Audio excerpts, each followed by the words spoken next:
But Allah put in her heart, what should she do? She should take the basket, put the baby in it, and put the baby in the... The soldiers. River. But what's inside the river? Something dangerous? Crocodile. Oh. And does the river stay still, or does the river keep moving? Keep moving. So if you put the basket in the river, what's going to happen to the basket? So the basket starts going down the river. But there's only one problem with the basket going down the river. Where is it going to go? To the king. To the palace. And the order to kill all the babies, where did it come from? The king. The king, and the baby's going to the king. But Allah promised the mom what's going to happen. She's gonna get her baby. The baby's going to come back. So she trusts Allah's promise. But this looks like he's going to die. How's this baby going to survive?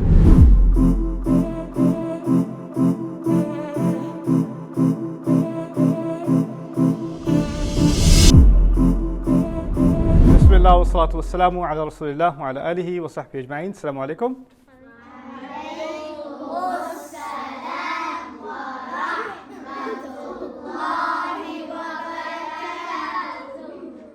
All right, very good. I was asked to tell you guys a story for the next 20-30 minutes, and I'm going to see how well you guys can pay attention. Now, the story I'm going to tell you, some parts of it you already know. And when you hear the parts you already know, you're going to have a feeling. And that feeling is going to be, I know this part. So, I want you to fight that feeling and hold it in until I ask you guys questions. And when I ask you questions, what are you going to do? Answer. No, that's not what you're going to do. Anybody else? Yes. You're going to put your hand up, but there's no point putting your hand up and speaking at the same time. Then there's no point in putting your hand up. So if you say, I know the answer, pick me, then I can't pick you. So you have to be silent and just raise your hand and I'll give you a chance to speak, okay? But then there will be other times where I want you to say something and all of you have to answer at the same time. Is that clear? Yeah. Or is that clear? Okay, it'll become clearer. Okay. So a little bit of the story that I want to tell you happened many thousands of years ago. And it's a story that starts with Yusuf alayhi salam. Okay? Now Yusuf, I know you know. Okay, I got you. Okay. I'm Yusuf. So Yusuf alayhi salam, he, later on in his life, he got a really good job working for a king. And he was, he was the most important person almost in the country. Like the only one above him in the country was the king himself, right? And he was in charge of making sure that everybody gets fed, all the security, all the police, all the schools, everybody reported to him. He was in charge, right?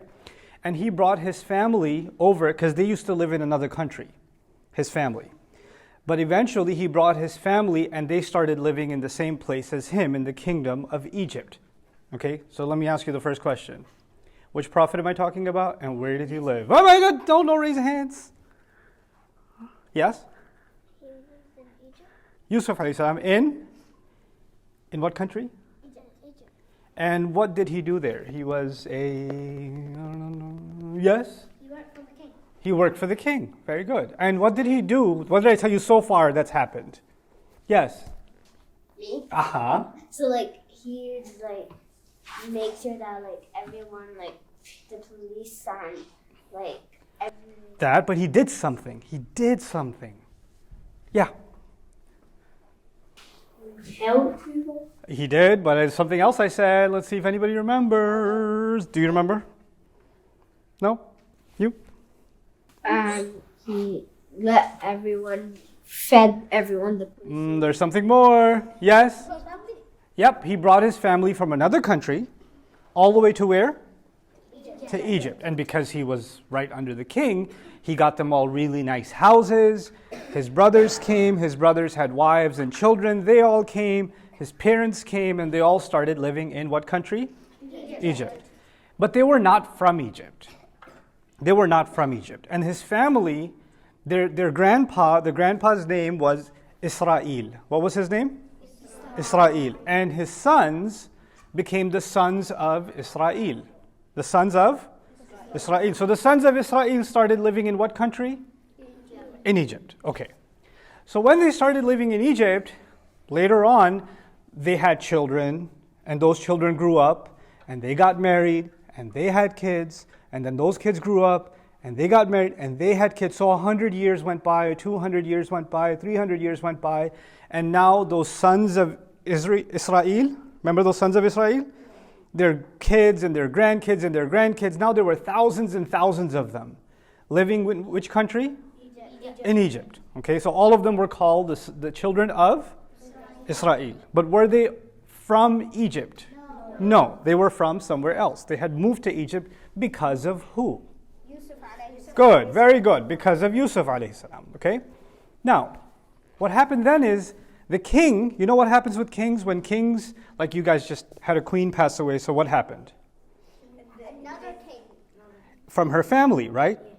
So King Charles takes over. And then one day somebody will take over from King Charles. And then one day from that person. And it stays in the same family, right? So that's how kings and queens pass on. So the kings kept passing on in the same family until there was some kind of a war and the kings lost their country. And a new king came. He wasn't from that family. New kings took over, okay? In what country was this war? Again, I'm forgetting. I keep forgetting. Egypt. Very nice. And these new kings, they were called the Pharaohs. What are they called? The Pharaohs. So the Pharaohs wanted, now that Egypt is theirs, they're the new kings, they don't like anything that the old kingdom used to have. So in the old kingdom, the children of Israel, the sons of Israel, or Israel, they used to have a good life, and they were really important people. And the old kings used to like them. But the new king says, nope, the old king used to like them. That must mean I have to what? I have to hate them. I don't like these people. So he takes them out of their homes, because he used to have nice houses, nice schools, all of that. He takes them out from there, and he puts them in, all the way that they used to have a river. And they made like these ugly huts and like really bad kinds of homes, and he stuck them all in there. Thousands and thousands of them used to start living in huts, like really poor people, almost like they were homeless. And then he put a kind of a security fence around them. So if they had to leave that area, they had to go through the soldiers and then they could go out. And they couldn't run away from that country because on the one side were all the soldiers and on the other side was the river. So if they said, maybe we'll just cross the river and we'll escape, right? So we don't have to deal with this king anymore. Well, the problem with the river was, once you get in the river, it goes downstream. And when it goes downstream, it goes right by the palace of the king. So the soldiers are going to catch you. You get it? So the sons of Israel, the thousands and thousands of them, they got stuck in Egypt. Now they were basically imprisoned, right? And so what the king then did, those times, what they did with these sons of Israel is they used to beat them up. And they used to say, you have to help us build our castles and our roads, and you have to clean the streets. They used to make them do all the hard work and barely even pay them one time to eat. That's what they did with them. So they treated them very, very badly. When you get a job, you're supposed to get paid, right? But the thing is, they were kept as slaves. So even when they did their job, the boss would say, I don't feel like paying you. What are you going to do? Well, no, but I have a right to get paid. No, you don't. You're from the sons of Israel. You people have no rights. Now go back. Go back to your jail cell. That's how they were treated for generation after generation after generation. So, this is the sons of Israel. They are living now captured in what country? In Egypt. And it's pretty bad for them. Life is pretty bad for them, right? By the way, they are children.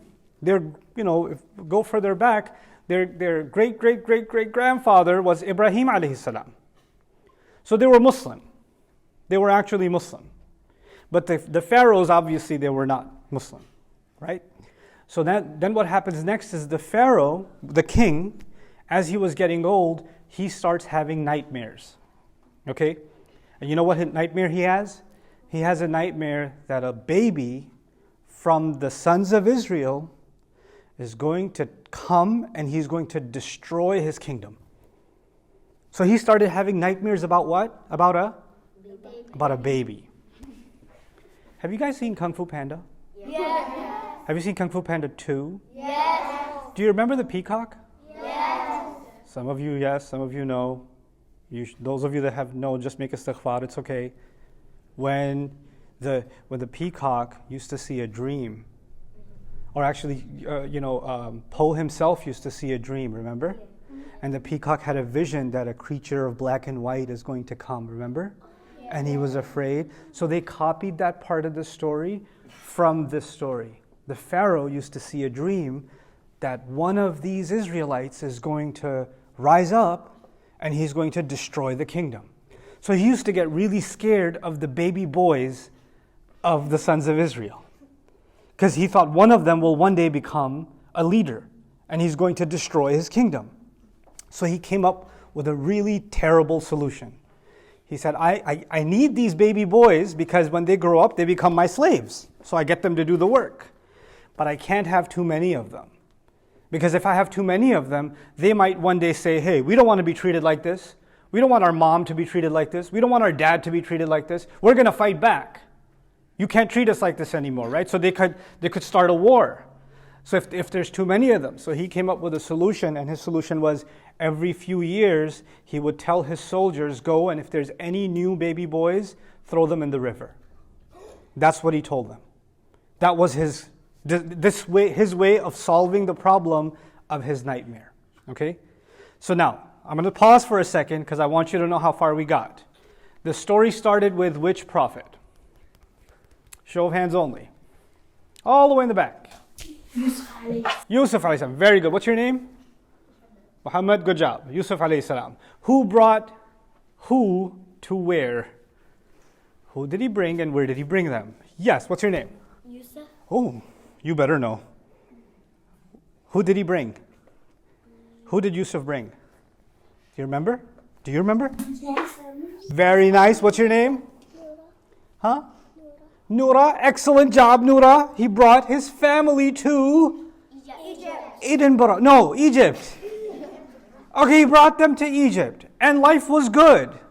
Then how did life start becoming bad for the sons of Israel? How in the world did that happen? Yes. Because something happened with the family of the kings and queens, and then the war happened, and then they got a new king. They got a new king, and so what's your name?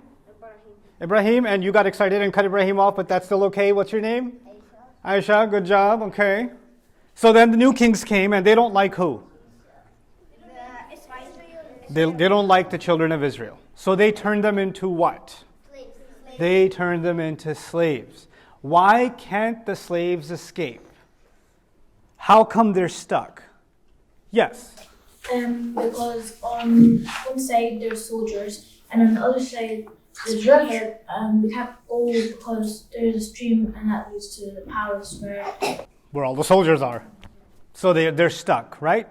And the only time they come out is to do the work, like slaves. And then they go back into those huts. Now, when the king ordered that I want all the babies this year, all the newborn baby boys need to be killed. Okay? So the soldiers started coming into the village. And everybody was scared, like they're going to kill babies. And there was one woman who used to live right by the river, and she had just had a baby. And the baby used to cry really, really loud. And you know what's going to happen if the soldiers hear the baby crying loud? What's going to happen? They're going to break the door, because they're listening for what? What are they listening for? They're listening for babies. So if they hear the baby crying, they're going to break in the door, and they're going to take this baby, and what are they going to do? Throw him in the river. And by the way, there used to be crocodiles in the river. Okay? So, now this mom is terrified that the soldiers are coming. She could hear the noise outside. She could hear the soldiers are getting closer and closer. And all of a sudden, Allah put a thought in her heart. Allah said to her, feed the baby. Feed the baby. So she started feeding the baby. While there's chaos outside, what's she doing? Feeding the baby. And when the baby's drinking and having food, what is it not doing? It's not crying. So the soldiers kind of walked by and said, there's no baby here. Let's keep going. But they might come back, right? So then Allah put another thought in her heart. Allah told her, you should take this baby, and you see that basket over there? Put the baby in the basket, and then take the basket and put it in the river. And then Allah told her, I promise you, inna radduhu ilayki. We promise you we're going to give him back to you. I promise the baby will be brought back to you. That's what the mom was told. Do you think it's easy to put a baby in the water? No. No. Maybe your sister or something. You're like, I don't like her. I want to put her in the water. But have you guys ever gone to the beach? Yeah. When you get too close to the water, what does your mom do? Come back! Get over here! Just a second! And sometimes your dad takes you and he goes inside the water. And what does your mom do? Just bring him back, you go drown, I don't care about you, just bring the baby back. Moms get scared of babies near the water. Sometimes moms give their babies a bath, right? And they fill the bathtub with water, but they put so little water, even the baby's like, seriously. Okay, it's too dangerous, right? But Allah put in her heart, what should she do? She should take the basket, put the baby in it, and put the baby in the... The soldiers. River. The soldiers are on the other side. So they're not paying attention to the river, are they? And even if they see the river, they're just going to see a basket covered with a blanket. Right? But what's inside the river? Something dangerous? Crocodile. Oh. And does the river stay still, or does the river keep moving? Keep moving. So if you put the basket in the river, what's going to happen to the basket? You guys saw Kung Fu Panda, right? Yeah. You know, at the end of the first Kung Fu Panda, there was a basket. Yeah, and then it started flying because of the wind. Right? With Po in it. They stole that from this story. It's in the Quran, actually. So, the basket starts going down the river. But there's only one problem with the basket going down the river. Where is it going to go? To the king. To the palace. And the order to kill all the babies, where did it come from? The king. The king, and the baby's going to the king. But Allah promised the mom what's going to happen. She's gonna get her baby. The baby's going to come back. So she trusts Allah's promise. But this looks like he's going to die. How's this baby going to survive? So what happened is the basket's coming down. And the queen, not the king, but the queen, she was sitting by the river. And she was just looking out, staring at the water. And she sees what? She sees a basket. And she tells her soldiers, bring me that. And so they grab the basket and they bring it to her. And she opens the basket, and what's there? Baby. It's a baby. And she didn't have a baby. She wanted to have a baby, but she didn't have a baby. And all of a sudden she's like, oh my God, I have a baby. And he's so cute. And she loved this baby. And so she grabbed the baby, and the soldier said, ma'am, I believe it's one of the babies we're supposed to... She said, what did you say? I'm the queen. Get out of my face. So they can't say anything to her because she's what? The queen. She's the queen. Now in the meantime, the king was inside his office, inside the king's office, and he was telling all the generals, so how many have we killed so far? How are the plans going? He was having his meeting, right? And what does she do? She grabs the baby and she walks into the king's office. And she takes the baby and she puts it right in front of the king. And she says, isn't he cute? Can we keep him? Come on, we should keep him. We should pretend he's our own baby. Or at least, if you don't want to keep him as our own baby, maybe he could just help around the house. Help around the palace. Can we please keep him? But what's the king supposed to do with all these new babies? He's supposed to kill them. But the baby was so cute. And Allah even says, وَأَلْقَيْتُ عَلَيْكَ مَحَبَّةً مِنِّي. Allah said, Allah put a special love on this baby from him, that even when the Pharaoh, the king, saw the baby, he fell in love with him. And he couldn't, he was such a mean king, he was okay with killing children. And then he saw this baby and he's like, okay, fine, you can keep him. So now the baby's safe. And the baby is now living with the who? With the king. But Allah's promise was not that he's going to be safe. What was Allah's promise? Anybody remember Allah's promise? The mother. It's going to go back to the mother. So what happens after maybe an hour later, the baby starts crying. And when the baby starts crying, what are you supposed to do? Feed them. Feed the baby. So the queen tried to feed the baby. The baby said, nah, haram. Don't want it. Then he didn't say it. No, I'm saying that. That's creative insertion. Okay. How did he say that when he was a baby? He probably said, bleh. That's what he said. Yeah. So then she brought other women. Can you feed this baby? Can you feed this baby? Can you feed this baby? And nobody can feed this baby. And he's crying louder and louder and louder. Now this is becoming a problem because if the baby doesn't eat, what's going to happen to the baby? The baby's going to die. So the queen said, go find me anybody who can feed this baby. I don't care where you find them. So all these ladies that used to serve in the palace, now they start running out looking for somebody who can feed a baby. In the meantime, the mom, remember the mom? Yeah. Who put her baby where? In the basket. She had another child. She had an older daughter. The daughter was like 9, 10 years old, like one of you. Okay? And so, but that 10-year-old was really smart. She was super, super smart. So the mom told her, listen, I want you to follow the basket along the river. Okay? But don't tell anyone. Don't look at the basket straight and say, oh my God, that's like my brother. He's so cute, right? Because if she says that's my brother, what are the soldiers going to do? So she has to pretend that she's just la la la la la, but keep an eye on the basket. So she follows the basket until the basket ends up inside the palace.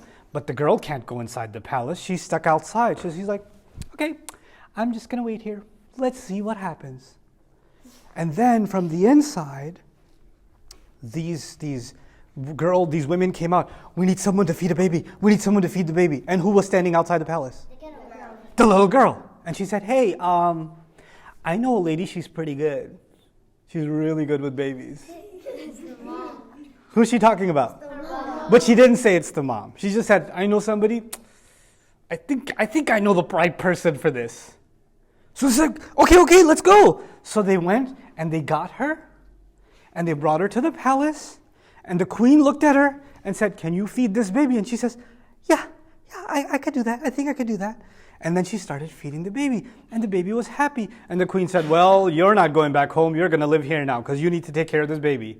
You are the full-time nanny for this baby. We're going to give you a room in this palace. You can bring your kids here. You can live here, and you're going to be like a second mom to this baby. She's the first mom. So she was, but now she acted like she's the second mom, right? And then the boy that was supposed to be, killed and drowned, Allah had him raised inside. Now, I got to leave you guys, but before I do, I'm just going to tell you one thing. One lesson. That was the story, but I didn't give you any lessons. I'm going to just give you one lesson. What did the mom tell the daughter? Yeah.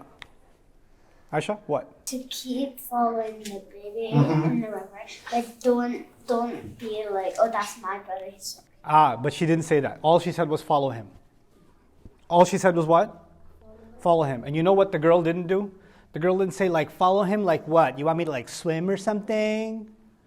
I don't understand. Follow him, Mom. He's in the river. Did the girl figure out herself that she has to go along the side of the river? Yeah. She figured it out herself. Did the mom have to tell her 100 times, put your shoes on? No, socks first. Now go follow. Keep your eye on him. Be smart about it. Did the mom have to say any of that? All the mom said was what? Follow him. And the rest of it, who figured it out by themselves? The girl. And when she got to the palace, did she say, oh, well, I guess my brother's gone now. I'm just going to go back home. I finished the sandwich I started. Or did she stay there and waited a little bit? But the mom didn't tell her to stay. She figured that out by who? By herself, right? The reason I'm telling you that is because sometimes your parents tell you to do something. And you're like, what do you mean? They're like, do the dishes. How many? What am I supposed to do? Do you use soap? Or how do you want me to scrub it with my socks? What do you want? I don't understand. It's so complicated. You know what the Quran is telling us about kids? The Quran is telling us about kids that kids are really, really smart. And if you just get a little bit of instruction, you can figure the rest of it out by yourself. And it doesn't mean that you have to be adults to figure things out by yourself. Even at your age, you can figure a lot out by yourself, right? So you have to now, sometimes your mom has to tell you something how many times? When dinner's ready. Aisha, dinner's ready. Dinner's ready. I said dinner's ready. Oh my God. Don't make me say it again. Aisha. Aisha. Did I just say dinner? You know what? You know what? There's no dinner for you. And then 5 hours later you show up. Is dinner ready? I'm hungry. Like, I didn't hear you. Oh my God. You know why? Because sometimes kids forget that parents shouldn't have to repeat themselves. How many times do they have to say something? And do they have to say it with a lot of details or just a little bit? They should have to say something just a little bit. And you and I as their kids, if my mom says something, my dad says something, even as an adult, and you as kids, if our parents tell us something, they should say very little, and we should be able to figure the rest out ourselves and follow later or immediately. So the girl didn't say, okay, mom, I know you're saying follow the river, but like, I just finished my homework and my favorite show is on right now. And can I just take 5 minutes, just 5 minutes, okay? If she did that, what would have happened? The baby wouldn't get to eat. Exactly. So that whole plan that Allah made, that only worked because that little girl did what she was supposed to do, isn't it? So you being smart and you following instructions and you figuring things out by yourself can be a really, really big deal. It can change entire kingdoms. By the way, that boy ended up becoming the one who challenged the king, and then the king finally did drown and lose his throne. That was Musa alayhi salam. Okay? No, that was, well, not quite. But yeah, close. But that's the little bit of the story that I wanted to share with you today. I know it's over time, so if you guys have any questions, I'll take your questions now. Otherwise, goodbye. I want to go eat a sandwich. Yes? And what was the mom's name? The Quran doesn't tell her her name. Allah tells her about her that she's called the mother of Musa. The Old Testament, the Bible, says her name is Jochebed, which is in Hebrew, Jochebed, which actually means tough-hearted. And that makes sense because she was really tough-hearted because she was able to put her baby in the water, right? And she was tough enough not to give the secret up that that's actually my baby. So she was a tough lady. All right. You're quite welcome. Al-afu. It is our pleasure. We also enjoyed reading the Alhamdulillah. story. Alhamdulillah. You're quite Was you welcome. going to be say shukran to Ustadh Nouman? Al-afu. No. Yes, Nouman. Shukran. I hope you guys enjoyed that video clip. My team and I have been working tirelessly to try to create as many resources for Muslims to give them first steps in understanding the Quran all the way to the point where they can have a deep, profound understanding of the Quran. We are students of the Quran ourselves, and we want you to be students of the Quran alongside us. Join us for this journey on BayyinahTV.com, where thousands of hours of work have already been put in. And don't be intimidated, it's step by step by step, so you can make learning the Quran a part of your lifestyle. There's lots of stuff available on YouTube, but it's all over the place. If you want an organized approach to studying the Quran beginning to end for yourself, your kids, your family, and even among peers, that would be the way to go. Sign up for BayyinahTV.com.